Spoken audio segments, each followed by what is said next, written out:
Alors, es-tu né de nouveau? Et d'ailleurs, pourquoi nous devons naître de nouveau? Alors, sachez que quand Adam et Ève ont péché dans le jardin d'Éden, Dieu leur a ôté son esprit.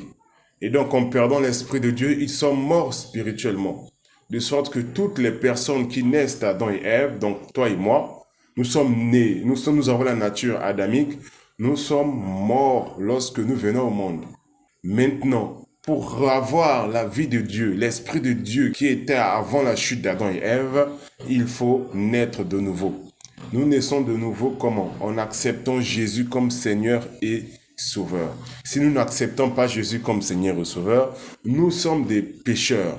Tu peux être bon, tu peux être gentil, tu peux être quoi, tout ce qu'on dit, mais si tu n'as pas Jésus, tes œuvres, tu les fais en vain. Parce que la véritable bonté, le véritable amour, la véritable gentillesse, la véritable vie commence lorsqu'on accepte Jésus-Christ comme Seigneur et Sauveur. Pourquoi? Parce que celui qui a vaincu la mort, il a vaincu le péché. Il a vécu sur cette terre sans commettre le moins qu'un seul péché. Il est saint et sauf, il est saint. Et pour que nous puissions être saints, nous devons nous connecter au saint. C'est écrit noir sur blanc dans la Bible, Jean chapitre 1 verset 12. Mais à tous ceux qui l'ont reçu, à ceux qui croient en son nom, elle a donné le pouvoir de devenir enfant de Dieu. Tu dois accepter d'abord que Jésus est le sauveur de l'humanité. Tu dois confesser tes péchés et tu dois croire. Ce sont les trois étapes-là qui vont t'amener à être un enfant de Dieu.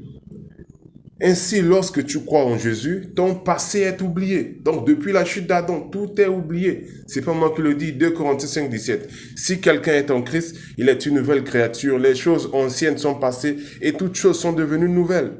Et la Bible dit dans Ézéchiel 36, 26, « Je vous donnerai un cœur nouveau, je vous donnerai un esprit nouveau, je ôterai votre cœur de pierre et je mettrai en vous un cœur de chair. » Frère, es-tu né de nouveau? Si ce n'est pas le cas, je t'invite vraiment à accepter Jésus-Christ. Que Dieu vous bénisse abondamment.